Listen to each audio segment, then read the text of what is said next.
Արաբկիր և Քանաքեր Զեյթուն վարչական շրջանների ընդհանուր իրավասության դատարանում քննվում է կառուցապատող City Center Development ընկերության կողմից ներկայացված հայցն ընդդեմ Ֆիրդուսի թաղամասի բնակիչ Վարյա Սաֆարյանի։ Պահանջը հետևյալն է, մասնավորապես գերակա հանրային շահի շրջանակներում հարկադիր կարգով սեփականատիրոջ գույքը բռնագրավել, օտարել և այդ հիմքով կառուցապատում իրականացնել։ Վարյա Սաֆարյանի իրավունքները և շահերը դատարանում պաշտպանում է փաստաբան Դավիթ Ասատրյանը։ Ներկայումս այդ իրավական գործընթացները, որոնք իրականացում են Վարյա Սաֆարյանի դեմ,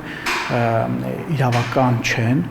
եւ լուրջ խախտումներ են իրենց մեջ պարունակում եւ չեն համապատասխանում սահմանադրության եւ միջազգային իրավական ակտերին։ Փաստաբանը ներկայացնում է իրականում բավական ցածր շուկայական գների հետ ընդհանրապես առնչություն չունեցող արժեքով է գնահատումն իրականացվել։ Ցանկանում է զրկել ընտանիքին սեփականության իրավունքից։ Առողջական խնդիրների պատճառով Վարյա Սաֆարյանը ներկա չէ նիստին, նրա կողմից լիազորված են որդիներն ու թոռը։ Բացի Իսրայել Սաֆարյանից, Ռաֆայել Սաֆարյանը պես ներգրաված է գործով իր կառուցիչ։ Սաֆարյանը նստած է։ Ուղղությամբ Դավիթ Սաֆարյանը ներգրաված է։ Պես ներկայացուցիչները լիազորագրով։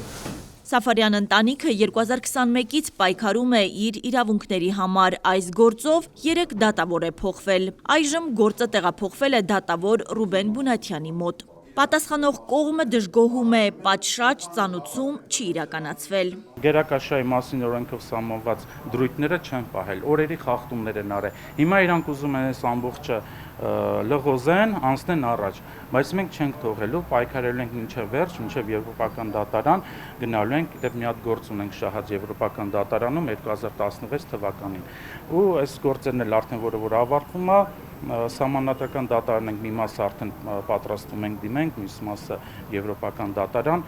ու պայքարենք։ Սաֆարյան ընտանիքի հաջորդ մտահոգությունը սեղմ ժամկետներում գործի քննությունն է, ինչին ի պատասխան դատավորը նշում է։ Ժամանակ ես պարզաբանում եմ, որ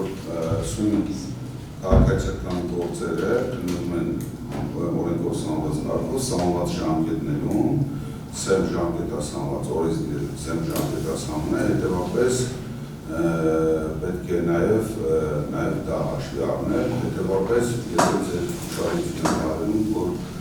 տվյալ գործերը քննվում են սերմ ժամկետում։ Դատարանը որոշեց, որ դռնբաց նիստը չի տեսանկարահանվելու, պատասխանող կողմն այս եւ այլ հարցերով բացառք հայտնեց։ Դատավորին բացառք հայտնեցինք այն հիմքով, որ ինքը 2020 թվականի քաղաքգործով քննել էր մեր գործը պատասխանողներից եւ հայցվոր կողմի գործը։ Դատավորը Ռուբեն Բոնացյանը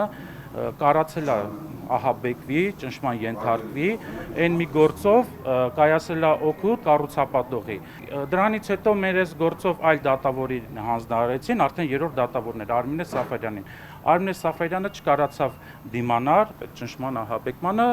լիազորությունները մի խոսքով դադարեցրեցին, ման եկան տենան էլի դատավոր կա, որ կարանա այս գործը զորբայությունով ապօրինությունով առաջ տանի, գտան էլի իրան Ռուբեն Բունաթյանին գտան ու հանձնարարեցին, որ այս գործը ինքը ավարտին հասցնի, որտեղ 21 թվականից քննվում է այս գործը։ Քանի որ տեղի ունենալու բացահայտ անօրինականություններ, միջնորդությունները ապօրինի մերժվելու են, տեղի ունենալու հայցվող կողմի անօրինական միջնորդությունների բավարարում, դատարանը չցանկացավ դա հանրայնացնել, որպեսզի դրա մասին տեղյակ չլինի հանրությունը, հասարակությունը։ Մասնավորապես մենք ներկայացրել ենք Բարձրակում դատական խորհրդի կողմից կայացված նորմատիվ իրավական այն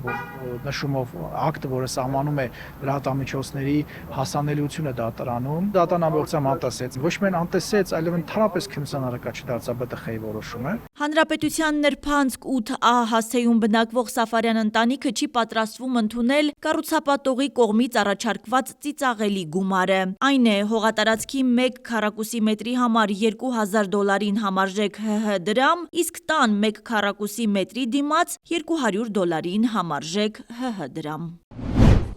Իսրայել Սաֆարյանի խոսքով այս պահին նույն տարածքում հողակտորի 1 քառակուսի մետրի արժեքը սկսվում է 10-15 հազար դոլարից, որտեղ է արդարությունը բողոքում են սեփականատերերը։ Իդեպ դատավորը պատասխանող կողմի ներկայացրած միջնորդությունները չի ընդունել, հաջորդ դատական նիստը տեղափոխվել է հունվարի 20-ին։ Ի վերջո, ինչ հանգուցալուծում կտրվի այս հարցին դեռ պարզ չէ։ Պարզ է միայն, որ Սաֆարյան ընտանիքը չի հանձնվելու եւ գնալու է մինչեւ Եվրոպական դատարան արդար եւ արժանի որոշում ստանալու։